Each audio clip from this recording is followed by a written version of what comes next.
from feeling unappreciated and invisible to a red hot marriage. Gentlemen, welcome to a very special episode. This is a hot topic. Make no mistake, a lot of you men will be diving in and pulling the eyes out of what we're going to go through today, that's for sure. So 4 key tips, not even a tip, a strategy. 4 key strategies that you can implement immediately inside of yourself, inside of your marriage, inside of your life when it comes to the opposite sex, to not only go from a man who's feeling like a walking ATM machine, unappreciated, undervalued, lack of respect, so to speak, as well in the household, not just from your wife, but also from your kids, going from a man who feels like he's lost his power to then becoming the fucking prize again, the man who is the titan. He stands at the top of the mountain and he pulls his family up with him. There's a couple of key things I'm going to cover towards the end here, 3 key things that must be implemented or must be adopted. It's almost like an aura or an energy or a posturing, so to speak. If you don't do that, this will fail. And I'll give you a very perfect example of something like the love languages. Now look, make no mistake, it's very valuable to open the eyes to us as men. None of us were raised with this, by the way, as well, myself included. To be in a position where, yes, I get it. My wife receives, perceives, and desires an energetic exchange a little bit different to me, right? There's words of affirmation, there's quality time, physical touch, acts of service, and physical gifts, the 5 main ones. And these are all just labels and categories, right? But it is a good book to start with, to open your eyes on understanding that, hey, the way that you see the world is different. The road is black, no, it's charcoal. Okay, cool. Wow, didn't know that it looked that way to you. But secondly, there's some tangible, actionable things that you can do inside of it to start to bridge that gap. Problem, though, has and always will be, where it comes from. Who are you behaving as? Who are you being in the moment of delivering and providing that value?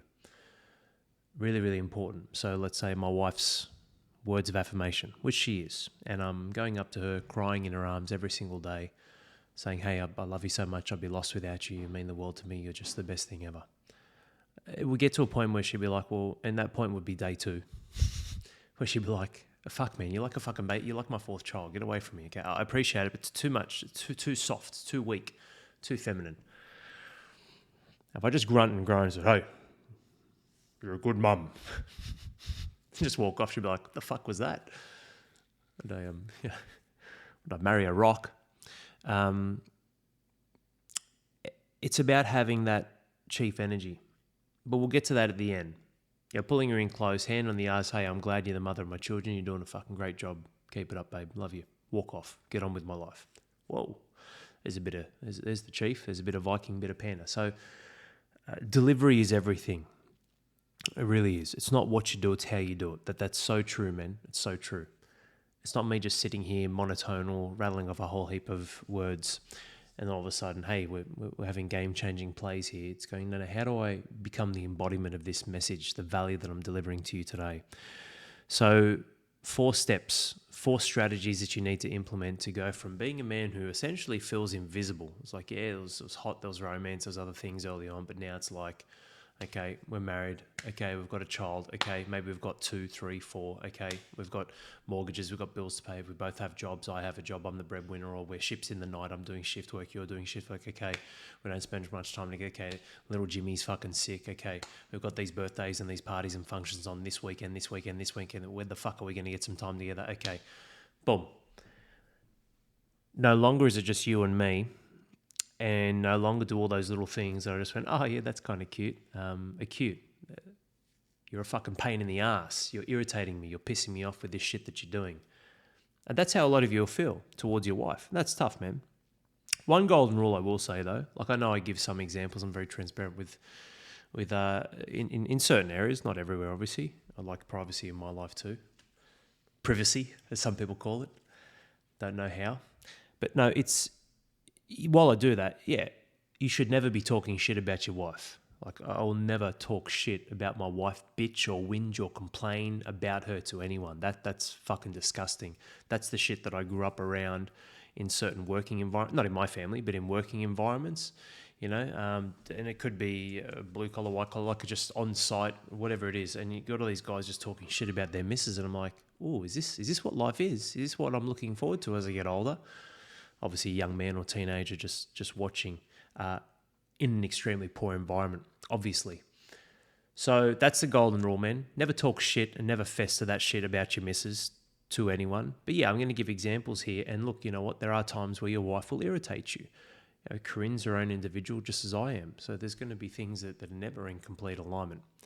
However, with all these stresses, all these burdens, all these pressures, the drift becomes so big for so many of you men that it no longer even feels like a partnership, quote unquote. It's more like, well, there are some common objectives that we need to achieve, and that's about it. And it's almost worse than the military because you might even have different ideas about how to go about it, and you try it in different ways. So it's like a divide and conquer approach. Like, well, we just need to keep the kids alive, keep them fed, and pick them up, drop them off, and make sure there's shopping that's done, bills are paid, money's in the account. Like they're just so, when you look at that, of course they're important things, but it's just such a blunt, it's just such a blunt objective. It doesn't really pull together the we. It starts as you and me as individuals, and then you come together into this invisible cloud called we. And I want you men to, and I'm just painting this picture before we dive into the strategies. I want you to visualize this cloud as like, not a cloud, as a baby, an organism. And then above that organism becomes us. So there's me, we, and then us. And us is like the family unit, the family nucleus. So very quickly, the me gets neglected right away, which is quite ironic, isn't it, men? Like you might be training a fit athlete, being in great social groups or networking and building your career or your business, and then all of a sudden, as soon as shit hits the fan, the number one thing that got you in the position to do what it is that you're doing in the first place to be winning is the very first fucking thing you cut away. Your own health and well-being, physically, mentally, emotionally, spiritually. You just cut all that down and cut it all away. Crazy, right? The irony of it. The only reason why you were able to get so far in life is because of the capacity in the vehicle that got you there, and then you start to take the tires off, or just keep driving on bricks. Good luck with that. We've got no more tires. I don't need that wheel. Just use the stick and try and twist it with your hands. And like, it's fucking crazy, man. What are you destroying the vehicle that got you to where you are in the first place? But that's what happens. And then the same thing happens at another tier with the marriage, with we, when it comes to us.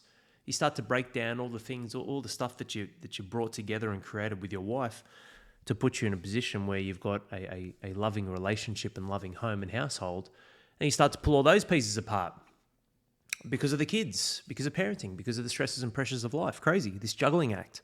Family, self, and service. I've spoken about this before. We've got these three balls and they're like glass, but you've bound them with rubber bands over the years by investing in all of them. But then you start to take rubber bands off the ball of self and put them on the ball of family, so it's really big and indestructible. But then all of a sudden, it's not just taking rubber bands and swapping around, it's juggling them, and you start dropping balls. So you start dropping the ball of self. So you've got less rubber bands and they start to fray and they start to break, pop, pop, pop. All of a sudden you can see a little bit of glass exposed, and then bang, hits there. Shit, there's a little crack there. I've got to get some rubber bands. And what do I do? And then because you're focusing on self again, because cracks are appearing, well, where's the ball of family? Fuck, I've just dropped that. All those thick rubber bands now, they're starting to fray. And then where's marriage? Oh, that's fucking bouncing away from me. That's a rubber ball that still has some rubber around it. You're still married, but it's bouncing away from me. And as it's bouncing, it's fraying. Shit, how do I pull all these three back together? It's a really good visual. Fucking crazily true, though, with life, right? So at the cost of what you're doing with your wife and your children, you're losing. At the cost of what you're doing for your children, the household, and your obligations and responsibilities in life in general, your marriage is losing. And then at the cost of your children, because of those two pieces, they end up losing. And what, I think I explained that properly. Anyway, at the cost of the sacrificing, at the cost of your children. It's all at the cost of your children. It's all at the cost of yourself, all at the cost of your marriage. So at the cost of your marriage, you're investing in your kids, and your marriage is losing. At the cost of yourself, you're investing in the children, and you're all losing, right? There's a price to pay everywhere. And that reminds me, I was listening to the last episode. I spoke about 1 hour. What I meant was with the TV, if you listen to the last episode, 1 hour a day. So you might watch a TV 1 hour a day. I just want to clear this up because it's a really powerful visual, man. 1 hour a day, every day, that's 7 hours a week. But if you just change one of those, that's what I was saying before in the last episode. If you just watch TV fucking 6 days a week and that 1 hour, you get an extra 50 hours back. Let alone if you fucked off all of it and you got 7 hours a week back, that's 350 hours a year. That's fucking massive. You can do so much with that. So this is where it comes to realigning with the last episode. It's very, very powerful. Engineering the life you want. Strongly recommend you listen to it. But I just wanted to clarify that as well. When you get tactical with this stuff, it's like, fuck yeah, man. I can still watch TV 6 days a week. If I just don't watch it 1 day a week, I've just jagged fucking 2 half-an-hour blocks to walk and invest in myself every week. Unbelievable, isn't it? And you can still watch your fucking TV 6 days a week. Crazy. But I didn't expand on that when I was listening through the episode. I want to make that clear because today is really building off last episode as well, to start to get very granular in the area of marriage. So I want you to think of your marriage not so much as a cloud, but as a baby, as an organism. 2 things are required. All breakdowns come from a set of needs not being met. What are those needs? Just like the most valuable thing in life is you and who you can become, right? The secret to life is being a man who's so valuable, anyone on the receiving end would be fucking mad to take it for granted. But what is value? You value different things maybe to me. Your wife obviously values different things. Women in general value different things. Mothers value different things. Right? When they got the mum hat on, or the wife hat on, or the woman hat on. Children value different things depending what the age they are, what sex they are. Obviously there's only 2, but boy or girl. So which one are? Okay, 8, 9, 10, 14. A 14-year-old girl is different to an 8-year-old girl. A 14-year-old boy is different to a 21-year-old man. So it's really important, even though they're still your child or they're still your offspring. It's really important to know that breakdowns come when needs aren't being met. Well, how do I provide those needs? Be valuable through the perspective, through the eye of the beholder, and that's how you can pull them into your world instead of chasing and going over the top or nothing and just drifting away and driving a wedge further and further. So you've got this baby in marriage. We're focusing on the relationship today. Going from a man who's feeling invisible like a walking ATM machine to having a red hot fucking marriage again. Well, first and foremost, your marriage is a baby, and it remains such forever. You need to look at it that way. You can't, season after season, you could be in your 80s. Well, so what? It's not about, like old Ken says, it's not the years in your life, it's the life in your years. So even if you're in your 80s and you've been married for 40 years, well, do you want to die as a stale, fucking stagnant, non-lively relationship with someone who's just next to you, you just got fucking history with? Or do you want to keep going? I mean, I know what I want to do, that's for sure. I don't want any part of my life to be stale. So you need 2 things. Like a baby, it's always a baby. It's always a baby, infant at best. Your marriage needs 2 things, alignment and investment. Think of alignment as feeding it the right thing. This is what I'm talking about with needs not being met. You need to feed your baby, which is your marriage. You need to feed it the right thing. Otherwise, you'll poison it. Do you want to poison your baby? Do you want to poison your marriage? Almost certainly not. So alignment's very important. Feeding it the right thing. What does my wife want and need? What do I want and need, right? It's 100-100. There's 200% to a relationship. It's not 100% broken down, 50-50, 80-20. That's ridiculous. You both have 100. You're both responsible. You're both adults. Women can listen to this podcast episode as well. Strongly recommend they do. Share this with your wives, as long as they don't mind the occasional F-bomb. But essentially, man, you've got to feed it the right thing. And because women are emotionally wired, we must seek to understand first, because they're very volatile, because that's how their brain is. And that's a beautiful gift. We can be a lot more logical, which is why we should lead in a lot of areas, almost all areas of life. Not all, but almost all. So you go first, seek to understand, then seek to be understood. That way there's no hypocrisy at play. That way you're making sure her needs are met, and that way you're bringing down the walls and rebuilding that connection. But then you need to invest in it. So you can feed your baby the right thing, but if you only feed it once every quarter, you're fucked. So alignment and investment. You've got to feed it the right thing so it doesn't get poisoned. Feed your marriage the good stuff. The good stuff through your eyes, through her eyes, so it doesn't get poisoned. And you've got to feed it frequently so it doesn't starve to death. Really, really important. Let's dive into this, men. Dive into these 4 strategies here. First one, and this is really, really important. I'm not here to kick you men up the arse. I'm here in your corner. I'm here to help you win. Please know that. Always. I'm always here to help you win. This isn't some sort of power play. I'm sitting here in my office alone, looking at a fucking camera, talking into a microphone. I'm here to help you. This isn't a power play. However, what I will say is, men, the very first step is review your track record through her eyes. Now, yes, women want spontaneity, curiosity, mystery, and all that sort of shit. But what they do want that in is inside a framework of predictability. Hey, you can count on me. You can depend on me. We go from being babies to in a level of dependency to some level of independency when we become an adult to, hey, you can depend on me and I'm dependable and you can count on me. So I'm not here to nitpick. However, I'm going to bring up a few different examples. Review your track record in her eyes. What does she see? What is her perspective? What did you say you would do but didn't do? What are you doing that you keep fucking doing that you need to stop doing? These are simple things, men. These are very simple things. Where are all these little white lies, whether it's your own actions and commitments that she's aware of, like setting the alarm, mowing the lawn, anything that you're looking at doing, putting your dirty clothes in the laundry basket instead of just throwing them on the fucking floor. All of this stuff matters. Why? Because you assuming it doesn't matter also assumes that your wife just either sits at home or sits at work and does fuck all day and is just brimming with energy and is just loving life and loving everything about it and just has limitless energy physically and mentally and just adores you the same way she did from day one. Now, we know that's not true. Women lose their identity just as much as men do, but in a different fashion when it comes to parenthood.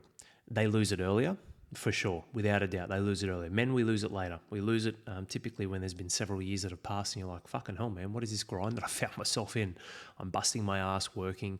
I'm not even feeling appreciated from my wife. My kids are like, they're just, as they get bigger and older, yeah, they're sort of less dependent, but then they're also less, they're less respecting of my efforts and they don't, but also, again, track record. You might be a producer in some areas, but are you dominating at the highest level in family, self, and service? There might be digits in the bank account. Cash is not something that's commonly seen anymore, which dilutes and desensitizes the emotional part of, hey, I've come home, here's the liver, here's the kill, here's the fruit. There's a few digits in the bank account. Now, your wife might tap into that, but also all she fucking sees is you disappear and then you come back. A lot of you, right? Some of you, she might be in business with you and whatnot, I get that. But again, look at your track record through her perspective and all of your actions. You might be busting your ass, but all she sees is you disappear and come back and there's some extra ones and zeros in the account. That's really fucking hard. That's really hard to sort of justify, hey, this is what I do and this is how I'm providing. And because of just the way that we're wired as human beings and the way that women are wired. That's the first thing. Other things are, yes, where have you given your word and not followed through on it? Do you do what you said you would do? Do you kick the can down the road a little bit? Do you have stories or excuses? How are you operating? Are you coming home and not helping out in the family household? Helping out, by that I mean you're not looking after yourself so you have a high level of energy so you can work and you can then come home and be able to perform for and with the children, to connect with them. Dad ventures special time, to have a higher level of posturing and energy in the household. So you're not the one that's just fucking yelling or disciplining your children, but she's not the one either and you're just kicking back and you're just the fun dad who stays away and will look out, mumzilla's on the loose and you're just avoiding. Like, what's the track record through her perspective that she's seeing of you? What are all these little things that have become chinks in your armor where you've just lost that integrity in your relationship? You've lost that integrity as a man. You've lost that trust in her being able to count on you, her being able to depend on you. You could look her in the eyes and ask her, do you 100% trust me across all aspects, across all facets of life, including with your own? And if the answer isn't a 100% dead straight in your eyes, why the fuck are you even asking this question without a doubt? Then men, you've got to reflect on some of those past actions, habits, decisions, commitments, and words that you've given and haven't followed through on. Now, again, this seems trivial. Look, I'm a man. There's heaps less shit that I want to fucking think about. I'm with you. I'm a man as well. I'm like, oh man, fuck. But this is the game that I'm in. This is the game that we're in. Serving thousands of fathers, you can't not get in this position that I am in here today and not have a massive range of perspective and all different angles and approaches, from children to teenagers to young adults, from women to mothers to grandmothers to men to fathers to grandfathers. I've helped men all the way into their early 70s, not how to live life as a 70-year-old. I'm not one, but how to keep winning the game, so to speak, which is coupled with environment, strategies, tactics, and continually building a more solid foundation, because the game never ends. So when we look at this, you must build that muscle. It's a muscle, what I'm talking about here, your perspective. how you choose to see things and what you're actually seeing. This is really, really important. Very first strategy, and this is the foundation which is going to drive everything else. Super important here. First step, review the track record in her eyes. What have you said? What have you done? What's her perspective on things? And what have been the patterns and the habits over time, for months, for years, in all areas, whether it's fucking deciding dinner and you just keep saying, I don't give a fuck, make whatever you want, I'm easy. She's asking you questions, investing time, energy, and focus with you, and you're just basically deflecting and dismissing it like it's not important and it doesn't matter. The decision on dinner doesn't fucking matter at all, but the decision on alignment and connecting in what she's come to the party with is. You know, it's like this energy just coming your way and then you just deflect and it just disappears off into the ether. Like that's a pretty debilitating thing, man. Like people only invest in what they value and respect, and if they're not feeling valued and respected in the situation or setting, well, they're going to stop investing in it pretty quickly, right? Now you stack that with the children, with the sex and intimacy, where a microwave, press the button, go. Women are a slow cooker. You know, you got to add herbs and spices, a bit of salt. You don't want them too salty though. But you know, like they get tender over time. So all these little things where it's like you've jagged a couple of runs on the ball with getting some easy notches on the belt. You got some easy sex a few times, right? Because the mood was right, or the hormones were there. It was that time of the month, and she was ovulating, whatever it might be. But it's like, well, hang on.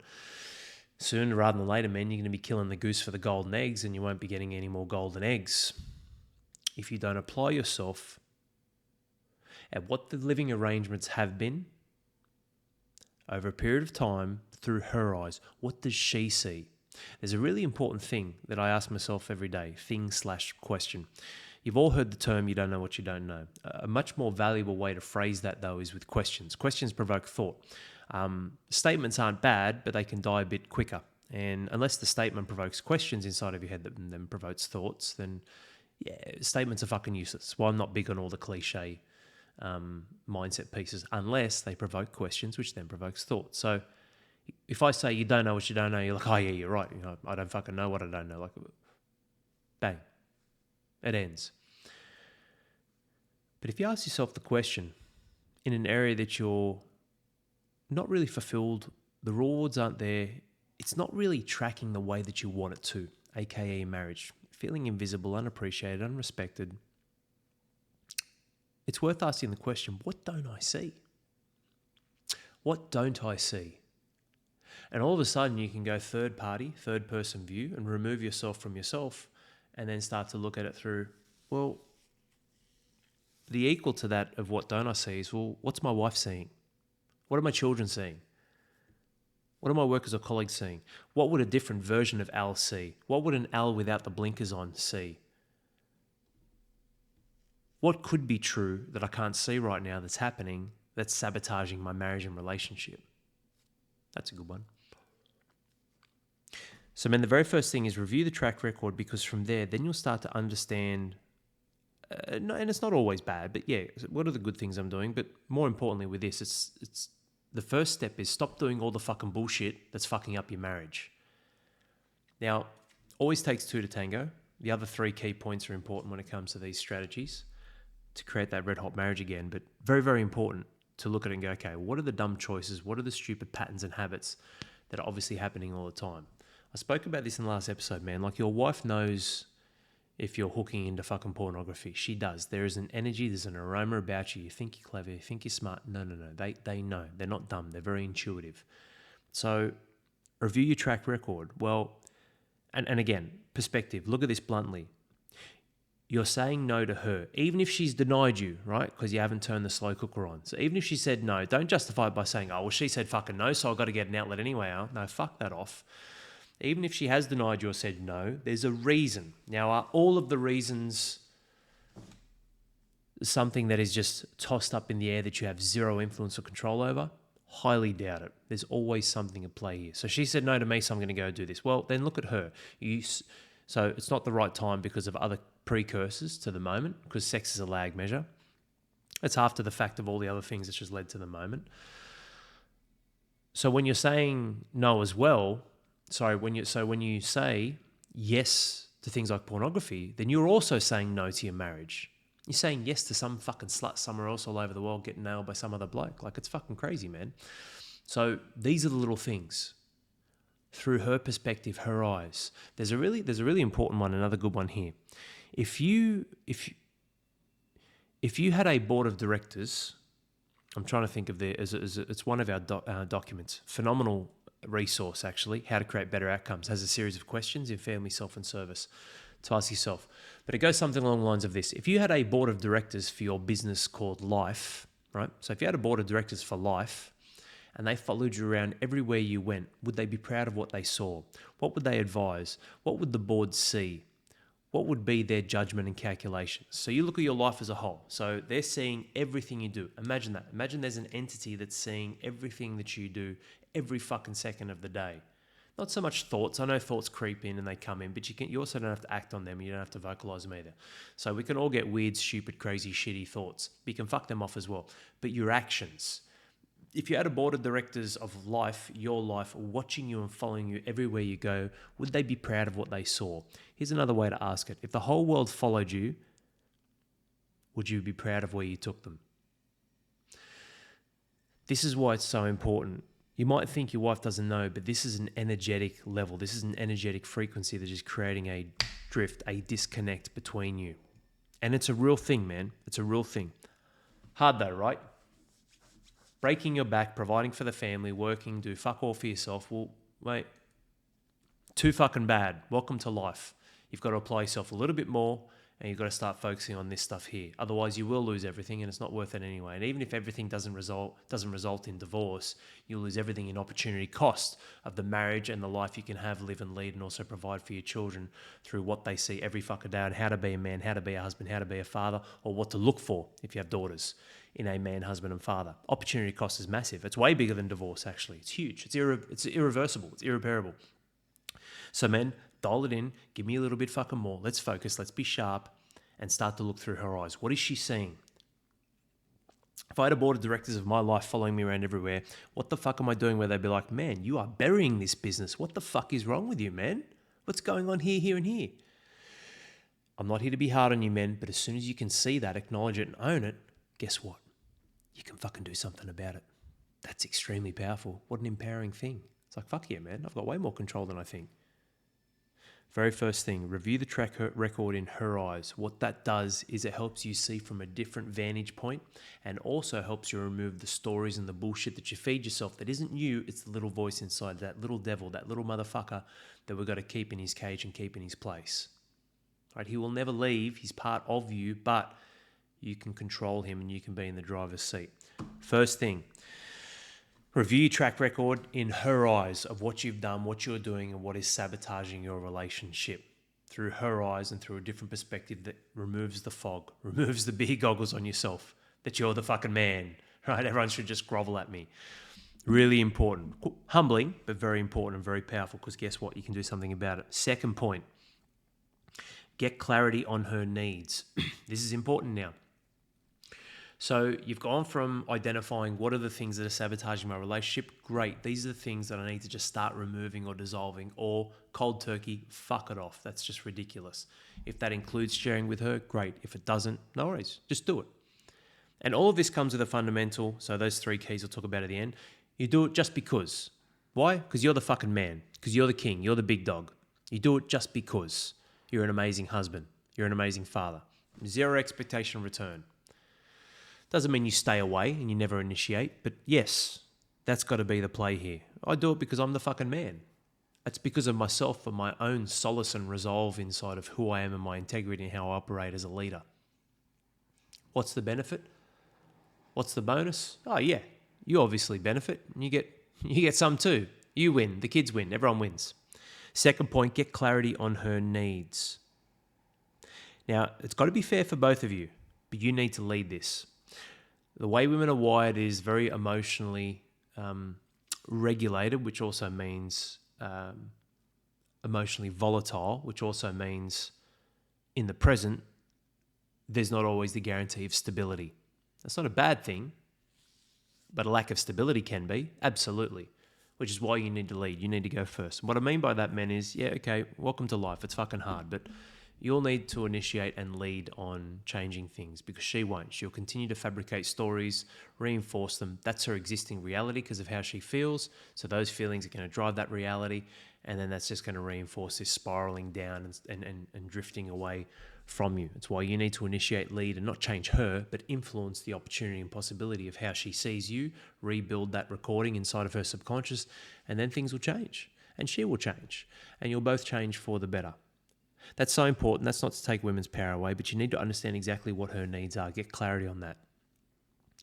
It's not, and also, again, it's all about being the chief. It's not going up to her and say, hey, just tell me what to do. Think about this. When you say to your wife, just tell me the answer, tell me what you need, tell me what to do. And timing's important, but in general, if you do that on top of her being a woman, a mother, maybe she works, maybe she doesn't, all the different stresses, mental plate's full, you've just dumped another fucking problem on her to solve. Put it this way, if I had someone come up to me saying, hey Al, I would love to work for HPF, just tell me what I can do to make things easy for you. I'm like, fuck me dead, mate, you've just given me another fucking thing to think about. I've got enough shit on my plate. Whereas someone came in and said, hey Al, mate, love HPF, love the message. I just noticed this and this with your podcast. You know, you can actually spread it out to these platforms. This is what I'm going to do. I've just done up a little mock-up. This is what I can do for you, man. You don't have to do a thing, but I can actually get you out to 12 other platforms. And 3 of those include different countries where it automatically translates to India, China, and fucking wherever. I'm like, well, fuck, man. Cool. Whatever spreads the message. Let's go. You got to think about that, man.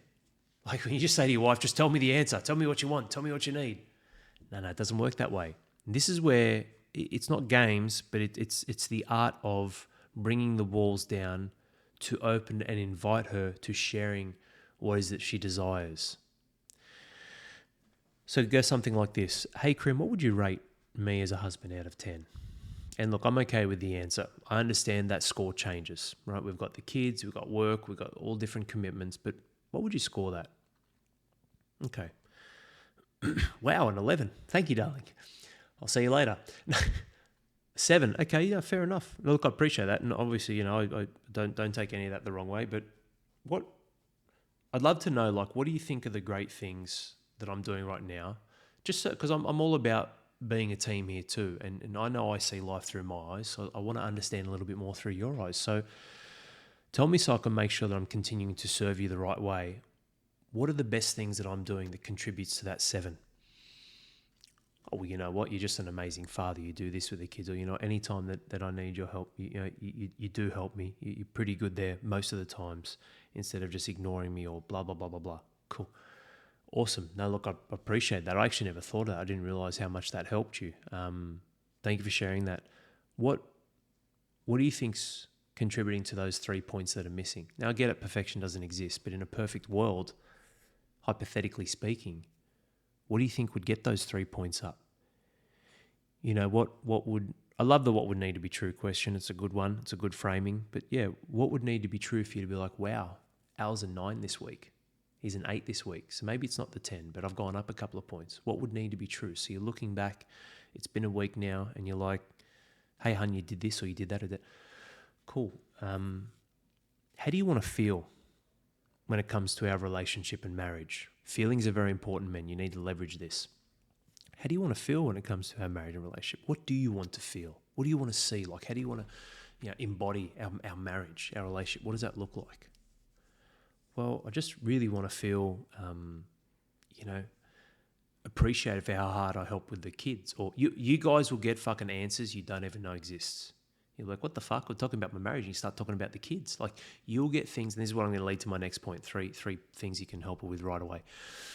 You'll get answers you're like, wow, I didn't even fucking think of that, and that's so fucking easy to fix, or that's so easy to do, or this is the craziest part, man. And I say this with respect to women as well. I'm not saying women are easy, for mums and wives listening to this, because it goes both ways, ladies. It certainly does for us men. Very simple, which is good. I'm not saying we're simpletons, but very simple. And that's how life should be for the most part. How do you want to feel? Okay, I just want to feel this, I want to feel that, or I don't want to come home. And so they'll tell you what they no longer want to keep happening experientially. They'll tell you what they no longer want to keep feeling experientially and internally. And then they'll also tell you maybe 1 or 2 things they desire. Okay, amazing. Now, when it's with feelings, you would then say something, and this isn't a cheat sheet or some sort of tactic. This is really important. This is going through in a strategic way to go, how can I find out what she wants without just being blunt, saying, tell me the fucking answer? Because women don't know the answer. Why? Because they're emotionally wired. The reality keeps changing, which means the perspective keeps changing, which means their feelings keep changing, which means what they focus on keeps changing. One day it's the fucking kids, the next day it's you never, you never kiss me passionately like we used to, or whatever it is. So what you're doing then is you're starting to tie down in a very open, very safe, it's like a sanctuary, very safe, open area. Maybe don't do this at home. Maybe do this in a different environment where she's not automatically, subconsciously triggered or stressed with the children or fucking mess all over the floor. Maybe it's at a cafe. Maybe it's a bit of honey hand at some time. So you then start to get examples. Wow, that's awesome. Thanks so much. I know, and it's not that you dismiss it, but you say, look, I know, I'm a bloke. I'm a blokey bloke. Like I wasn't raised with the relationships and communication skills, and I'm just trying to understand, not to give you everything you want. It's not about that for you or for me, right? Because I understand, if I'm asking you these things, then it's also, I guess, fair for me to share as well what I need. But it's not about that. It's about working as a team. Planting those seeds are important because you seek to understand and seek to be understood. Otherwise, there's hypocrisy at play, which is not good for a man or a woman. Give me an example. When you say you just want to feel, you want to feel at peace and content in the household and home life, can you give me an example of that and what that might look for you? What you're then doing, man, is you're converting the feelings into a fact. Because how the fuck do you, like if your wife says to you, I just want to feel happy and loved, you're like, cool, let me give that to you. How the fuck would you do that? How would you know? Like, how would you know? Like, your version of happiness and feeling loved is there's fucking 8 billion people in this world. How would you know? So you've got to convert those feelings into specific examples and facts. Then you've got your game plan, man. Got it. I understand what you're saying there. Absolutely. And you know what? It's a fair point, because even that has nothing to do with you and me intimately in the bedroom. It's actually got to do with your energy and how you feel day in, day out with the stress and pressure of running the household. I totally get it. You just want to feel at peace and content, knowing that in your house, it's a nice, clean home where you don't feel there's clutter or stress, and there's good space for you to think and be present because you spend a large portion of your time there. Totally get it. Totally get it. Boom.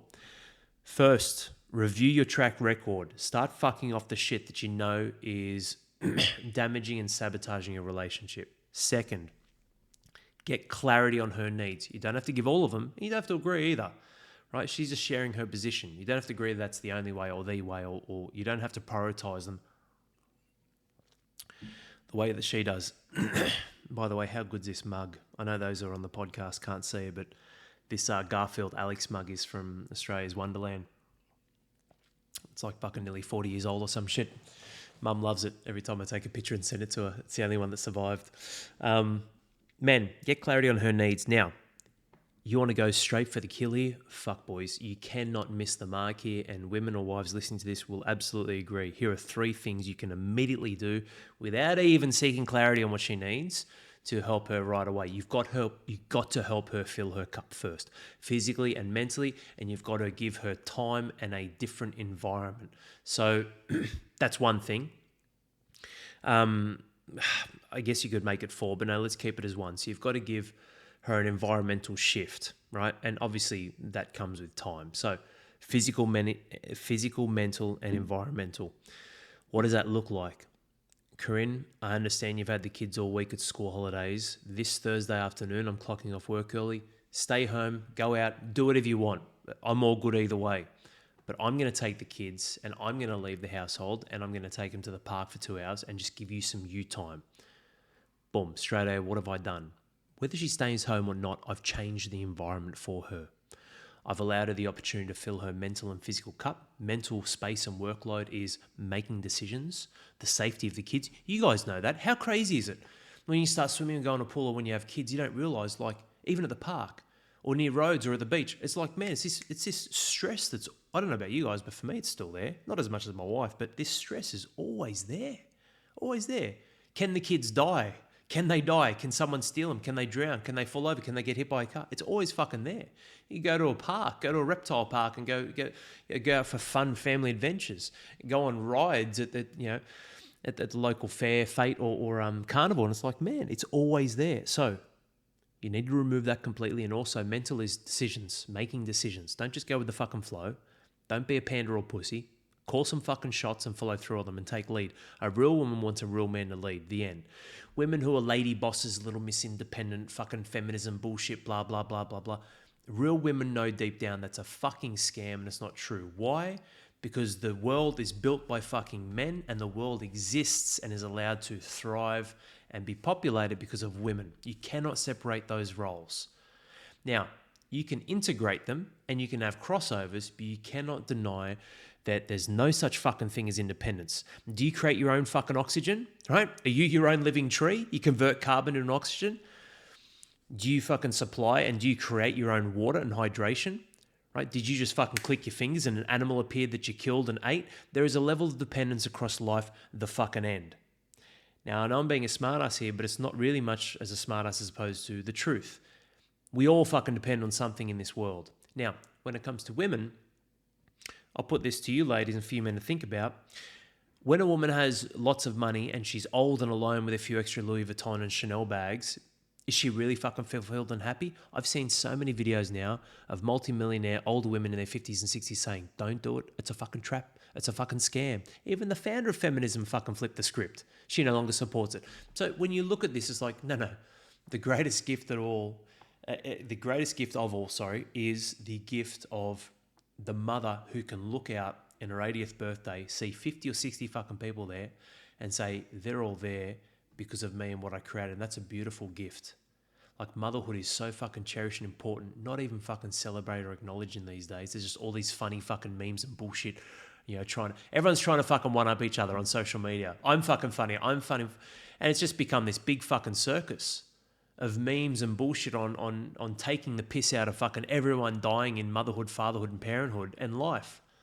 That's fucking bullshit, man. Like, I'm all for having a laugh, but ultimately, yes, women want and need a man to lead and make decisions.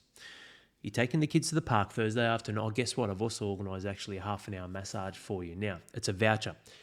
I've booked you in. I can cancel it, but I've actually booked you in for 4:30 today. Or cancel it and fucking go whenever you want. Either way, you've got something. Boom, man. You're stacking up these wins. Half hour massage. There's time. There's a different environment. There's mental and physical energy restoration without a fucking doubt. And all of this converts to emotional too. You're taking the kids away, removing the environment. You're giving the chance to do fuck all. Do nothing. Work.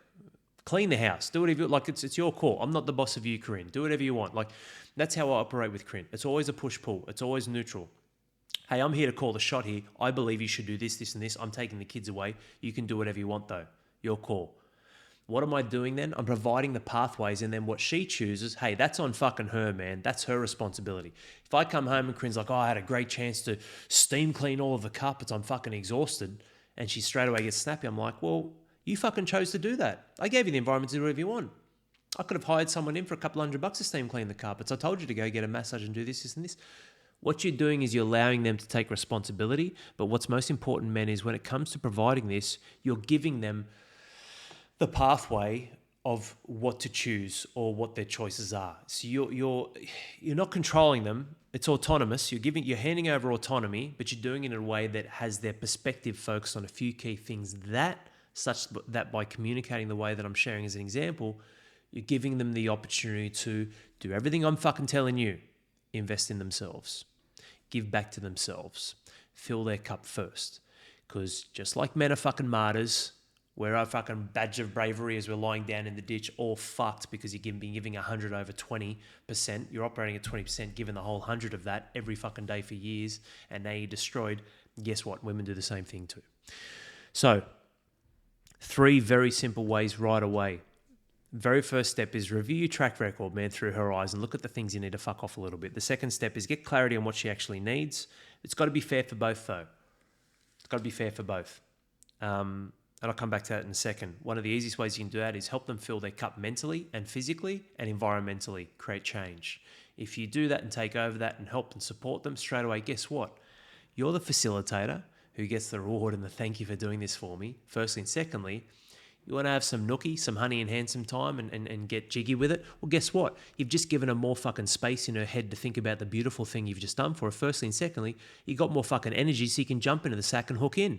You know, like it's right there, man. Like, how can your wife give you sex and intimacy, all those sorts of things if she's fucking exhausted? How? Like, where do you draw that from? You probably fucking fall asleep too. There's probably times where she wants to have sex and you're fucked. You're cooked. So that's really important. But coming back to my other point, so those three things, straight away, that's one example. So easy, man. It's actually so easy to do. It's much easier than what you think, and throwing shit on the wall and getting no return and getting frustrated and driving a wedge between your marriage even further. Massive runs on the board. But it's got to be fair for both, right? We have had men before where, not European based, but typically more fiery wives where, and maybe the man's been too much pander, but she's like, when you're asking them, even with the way that I'm padding this out / communicating this effectively, you might get your wife who'll be like, oh, you should just know what I need anyway. Like, you're my husband, you should just know. Now, that may happen for you. It happens for two reasons. One, because the woman was raised in an environment with a very weak fucking father, because the mother became a monster and dominated, because the father didn't get his shit together and run the fucking household. Like, and I say this respectfully too, like, Corinne would be a monster if I just did everything she wanted and she just ran the show. She'd be a monster. They can't help themselves. It's not their fault. It's just how they're wired and how they bounce. They can't help themselves. It's a dangerous and challenging thing. Now, of course, she wears her pair of pants. I don't dominate my wife, but yeah, man, no, she doesn't. There's times where she doesn't have to like me, but she'll respect my fucking call on things. So one is there's been a weak father somewhere in their life. And I remember this quote was quite popular, actually. Both ways are so weird. Behind every crazy woman, quote unquote, is a weak man who didn't have the balls to stand up and lead the family the right way. Now, half the women loved it because they're like, fuck yeah, I want my man to lead, step up and lead the family. Half the women hated it. How dare you, crazy women, blah, blah, blah, blah, blah. Half the men loved it. Oh yeah, women are just crazy, not getting the point. And half the men hated it. Half the men loved it because like, oh yeah, they're just crazy, but mine isn't because I do this and I'm right, I do lead. And half the men hated it. Oh well, man, what about fucking women? What about high performance mother? All that victim bullshit. Now the problem here is maybe you're not the man. Maybe she had a brother who was a very poor figure in her life. Maybe she had a father, maybe a grandfather, someone who was an influential figure the wrong way that allowed the manifestation and manipulation and distortion of reality that turned a woman into a monster. That she saw how her mum operated and dominated her father. Maybe it's not you. But the point is this. Either that and or your approach in identifying and clarifying what she needs, you may get the response of, well, you should already fucking know what I want and need. You've been with me 10 years, you've been with me 15 years, you've been with me 20, you should already know what I want. To that, not to retort or not to rebuttal or push back on, but I guess if Corinne ever said that to me, which she hasn't, but if she ever said that to me, I'd say, okay, that's fine. Hey, Corinne, guess what? I'm not fucking happy. Do you know what I need? Why the fuck haven't you figured out my shit and why aren't you filling my cup? That's right. Because you don't just automatically know what I fucking need, do you? That's why we communicate. That's why we work as a team. Hey, do you believe in hypocrisy? Do you think that's a valuable thing in this world? Like, and I get it, man. I'm very fast, very witty, and I'm in this space. But it's not that hard. You could slow it down and say, okay, so just so I'm clear here, you're assuming that I should already know everything that a woman wants based off my upbringing, being a man, my genetics, us being in marriage. Like, when you say I should already know, does that mean that you already know everything I want? And I'm a very happy man who's loving and getting everything he needs from his wife? I'm confused here. Do you know everything that I want inherently? Did you know that before we even met? That's a phenomenal superpower, mind you, if that's the truth. Or is it more a case of maybe now's not the right time, you're very tired, and I didn't approach this the right way to have a discussion to understand what your needs are so I can provide them? Because if your answers you should already know, but you're not doing, then what that means is if we keep going down this road, no one's going to be happy. Because obviously the reason why I'm opening up this dialogue and talking to you and discussing this with you is because I want to expand who I am and my skill as a man, as a husband, as a father, to provide the needs that are met of those I love and care about. So let's pretend for a second that I don't and shouldn't already know what your needs are. Start with feelings. How do you want to feel in this marriage? How do you want to feel when you look at me? How do you want? What does the model husband look like for you? And even if they talk about perfect husband and blah, blah, blah, you can still then flip the script and go, cool, that's great. And I really appreciate that. Look, I'll and you can take notes or maybe not, but I'll make some notes. I'll make a point of that and I'll start to work on how I can, focus on those things, because our marriage is important and I love you. And obviously I care about our family and our future, which is why I'm talking and asking you this.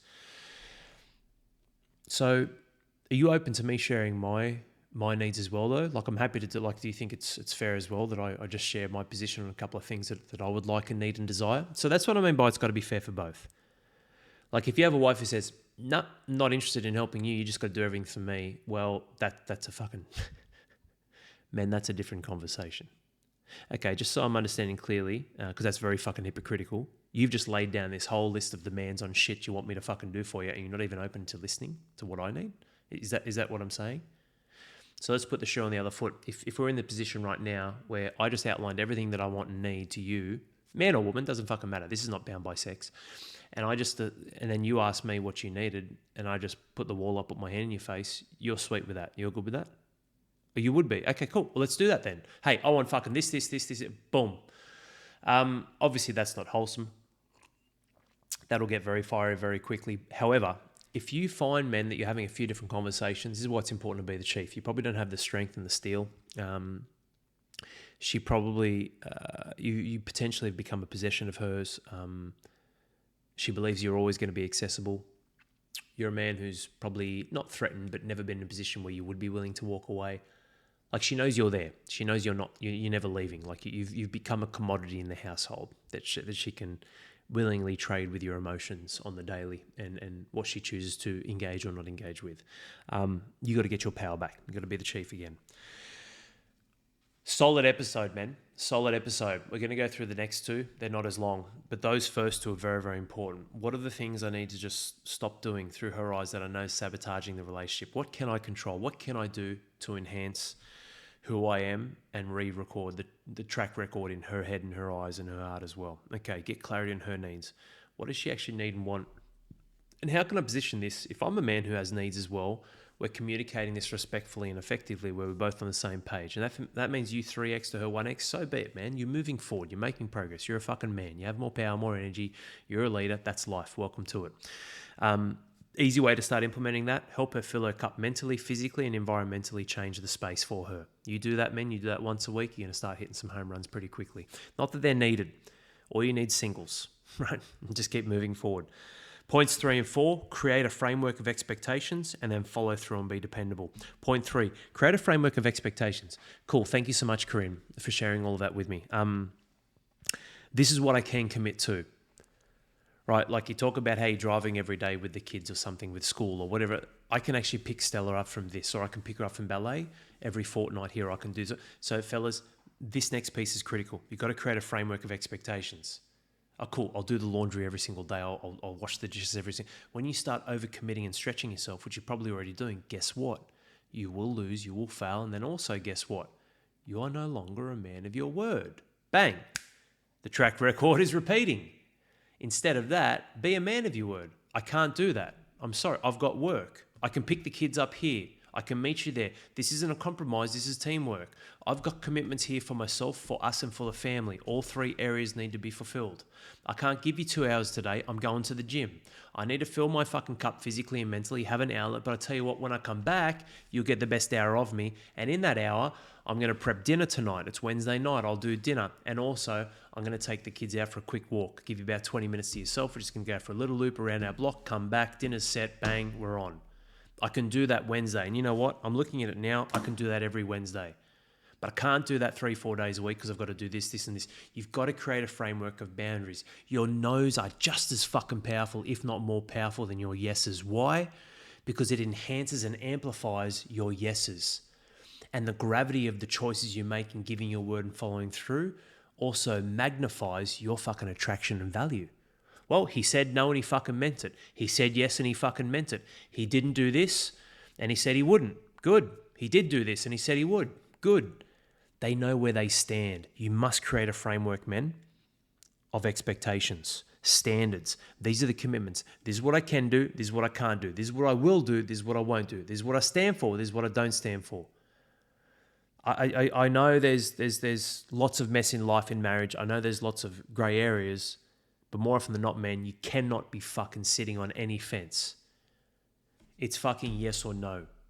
It's got to be binary in some areas. Everything you say yes to, you got to say no to something else. Right? It's that binary in life, but I understand there's some grey, there's some mess. There's times when Corinne drops the ball, I don't go fucking highlighting it at her and putting it in her face. Just like there's times I'm sure I drop the ball that I don't know about. Why?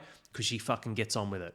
I missed the mark with putting my clothes in the laundry basket. There's some on the floor. She fucking picks them up and puts them in there anyway. But guess what? Because of those other steps and what I do, I go above and beyond in her love language. If her love language is words of affirmation and quality time, that's going to supersede once every 6 or 7 days where I miss throwing my fucking laundry in the basket and half of it's on the floor. Whatever it might be. Now, I'm just giving you I don't do that obviously, but because it's just fucking easy to put it in the basket. But I'm just giving you an example on how, not everything is cut and dry, black and white. However, in terms of commitments, I'm talking about decisions and commitments.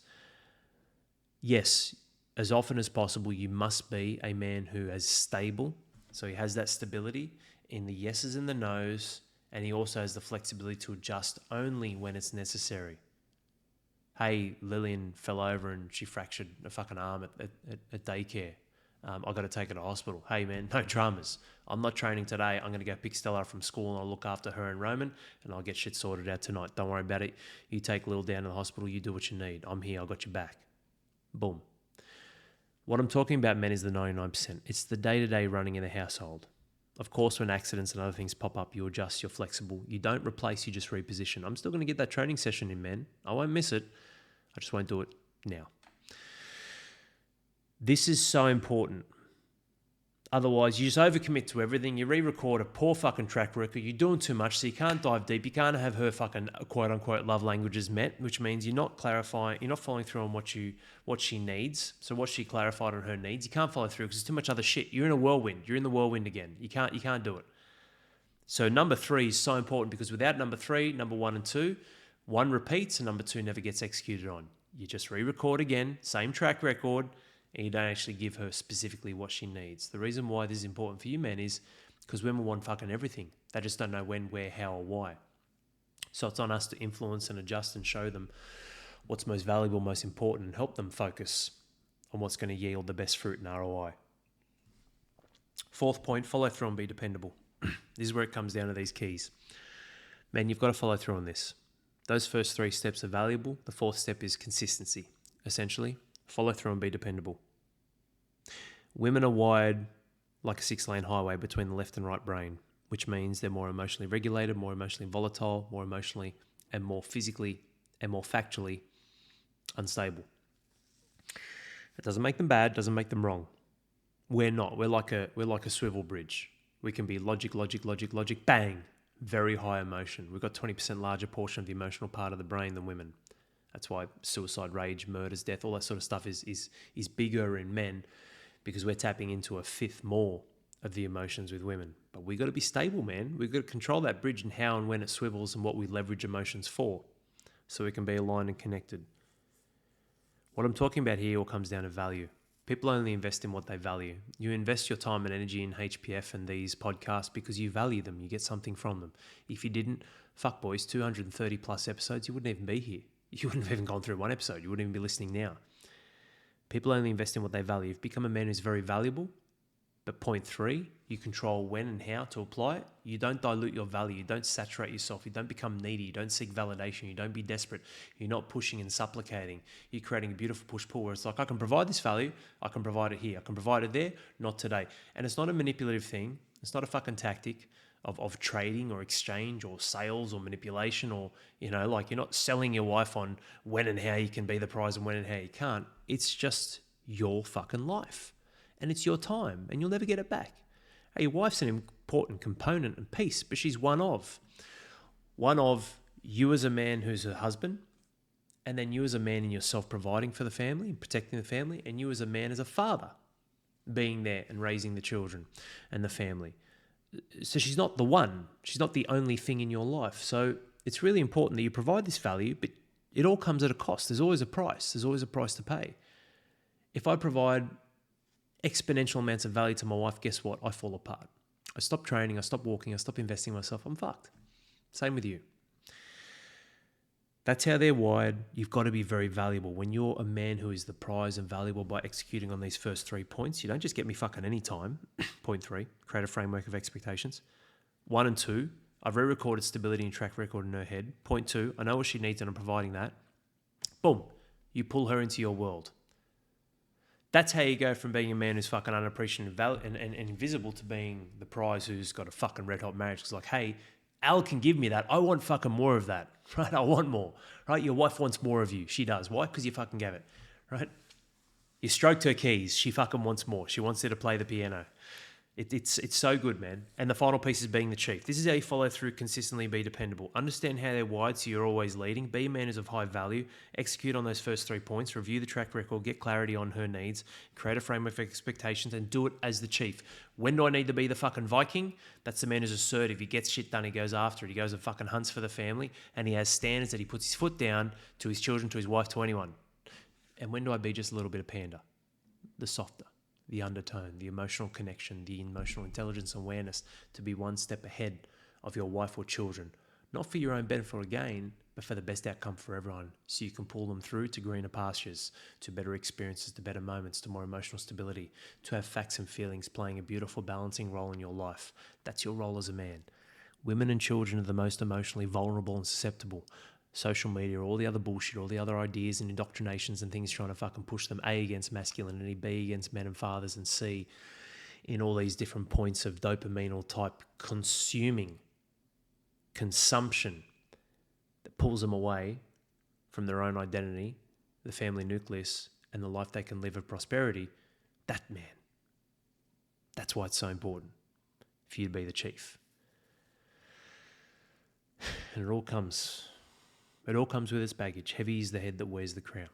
Not because of the jewels, but because of the burden and responsibility of what it means to be a fucking man who goes first, who rewrites history and builds a better track record by stopping the bullshit that he's fucking doing and doing less of that, and by doing the great things and seeking clarity on what those he loves and cares about needs. You can apply the same thing with your children. What are their little love languages? How do I apply that?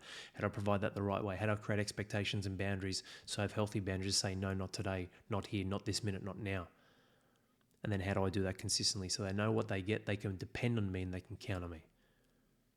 Because at the end of the day, men, I think all we really want as men, could be different for each of you, but for me anyway, all we really want is for our wives to just really well and truly fucking believe in us.